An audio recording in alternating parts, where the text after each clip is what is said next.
bizni qo'llab-quvvatlayotgan muxlislarimizga yana bir bor o'z tashakkurimizni izhor qilgan holda kanalimizning yangi mehmonlariga iltimos kanalga a'zo bo'lib, yana qo'ng'iroqcha belgilarini ham bosib qo'ying deb so'rab qolamiz.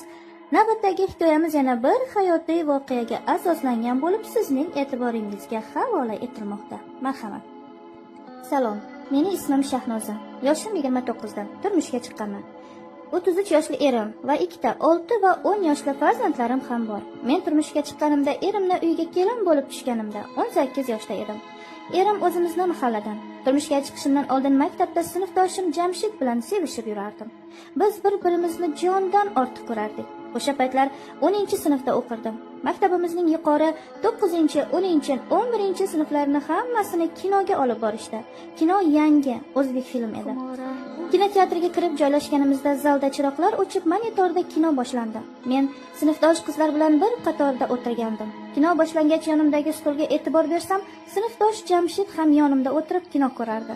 Bu vaqtgacha ham Jamshid bilan uzoqdan ko'z urishtirib yurardik. U menga juda yoqardi. Jamshidning ko'zlaridan u ham meni sevishini sezib yurardim.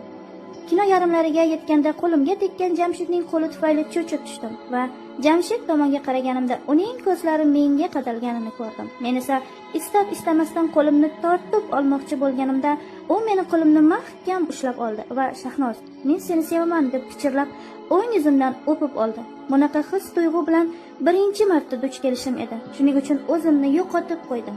Ko'zim kinoda-yu, xayolimda faqat Jamshid edi. Shunday qilib, kinoni qolgan qismini Jamshid meni qo'limni qo'yib olmasdan birga tomosha qildik. Kino tugab ham hamma uyi tomon ketdi. Men ham dugonam Shirin bilan uyimiz tomonga yo'l oldik. Yo'lda ketishda Shirin kino haqida to'xtamay nimalar der, meni esa xayolim faqat Jamshidda edi. Ya'ni muhabbat his-tuyg'ularidan men mast edim. Ko'chamizga yaqinlashganda orqaga qaragandim. Jamshid ham bizni orqamizdan kelardi. Meni ko'rgach, Jamshid qadamini tezlatib bizga yetib oldi.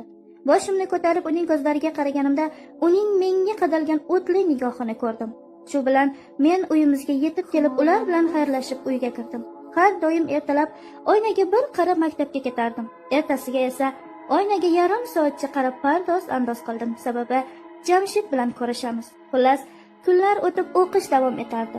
Kunlarning birida oxirgi 6-soat darsimiz tugab, ketishga taraddud ko'rayotganimda Jamshid yonimga kelib daftarni menga berdi va "Masalani tushunmadim Shahnoz, yordam ber" dedi.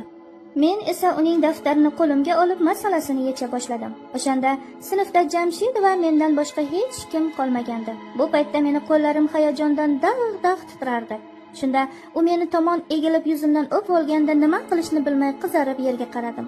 Urishib, so'kib tashlashim ham mumkin edi, ammo bu o'zimga ham yoqib tushgandi. Darsni qilib bo'lib daftarni mana deb unga uzatdim. U esa daftar bilan qo'limni ham birga ushlab "Seni sevaman Shahnoz" dedi. Men yerga qaragancha qo'limni tortib olib xonadan yugurib chiqib ketdim. Maktabdan tez-tez yurib ko'chaga chiqqanimda orqamdan oyoq tovushi eshitildi. Bildimki Jamshid kelayotgandi. U menga yetib olib "Shahnoz, sumkani unutib qoldirding-ku" deb menga sumkamni tutqazdi. Biz birga uyimiz tomon ketdik. U ham, men ham hech nima demasdan bizni uygacha yetib bordik. Shunda "Xayr sevgilim" deb u uyiga ketdi. Men esa darvozamiz tagida qimirlolmay qotib qolgandim. Mana shu kundan boshlab kechalari uxlay olmasdim. Unaqa shirin tuyg'u, sevgi, muhabbat yuragimda tobora joy olayotgandi.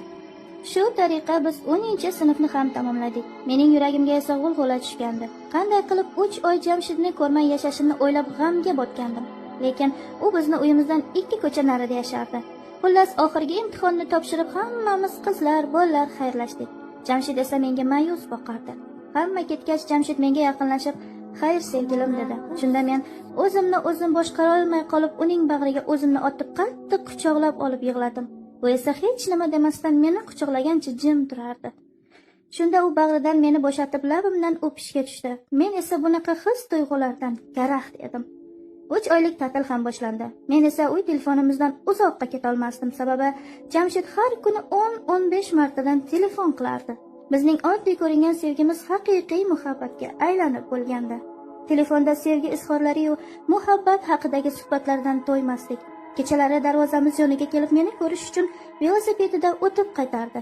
Men esa oyim adamdan qo'rqqanligim uchun faqatgina derazadan unga qarardim.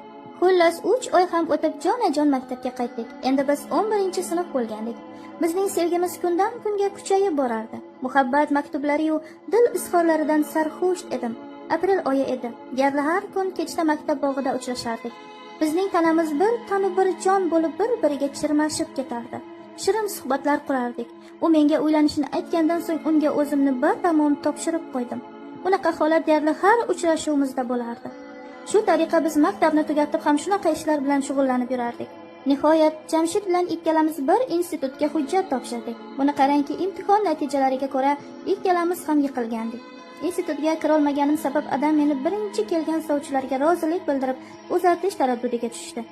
Nima ham qila olardim? Yig'i-sig'larimga qaramasdan Jamshid hali uylana olmayman, faqat akamdan keyin uylanaman degani sabab men ham to'yga rozilik bildirdim. To'yga 2 kun qolganda kuyov bilan uchrashuvga chiqib shok holatiga tushib qoldim. Ne ko'z bilan ko'rayki, kuyov sinfdoshim Jamshidning akasi Samad aka edilar. To'yimiz o'tdi. Turmushda Samad akam bilan shirin hayot kechirardik. Biz qaynotam, qaynonam, Samad akam va sinfdoshim Jamshid bilan bir hovlida yashardik. Avvaliga men Jamshidning ko'zlariga qara olmay yurdim. Keyinchalik sekin-sekin biz o'tmishni eslamaslikka harakat qilib yashab o'rganib qoldik. Bu orada men bir farzandli bo'ldim. Samad akam iqtisodiy qiyinchilik tufayli Rossiyaga ishga ketdilar. Avvaliga tinchgina yashadik. Oradan 5-6 oy o'tgach menda ayollik hirsi kuchayib chidolmay qoldim va uyda hech kim yo'qligida Jamshidni xonasiga borib o'zimni topshirdim. Jamshid ham hech ikkilanmay meni yotog'iga olib kirib eski davrlarni esladik. Bu safar avvalgidek emas, ya'ni to'liq jinsiy aloqa bilan shug'ullandik. Imkon bo'ldi deguncha Jamshid bizni xonaga kelardi yoki men uning xonasiga borardim. Ba'zida Jamshid bizning xonada tong ottirardi. O'rtada erim Samad aka Rossiyada vaqtda men homilador bo'lib qoldim. Na iloj bolani keyin oldirdim. Samad akam esa Rossiyada 7-8 oy ishlab uyga qaytib kelar va 2-3 oy uyda yashardilar. Erim Rossiyada vaqtlari Jamshid bilan to'shakka kirardim. Hozirda 6 yashar o'g'lim ham bor. Bu o'g'lim erimdan emas, balki sinfdoshim, ya'ni erimning ukasi Jamshidning bolasi. Buni Jamshid ham men ham yaxshi bilamiz. Men haligacha Jamshidni sevaman. Yaqinda Jamshid uylanadi. Men esa buni o'ylaganim sari qattiq azobda qoldim. Bunga qanday chiday? Bilmadim endi qanday qilib yashayman.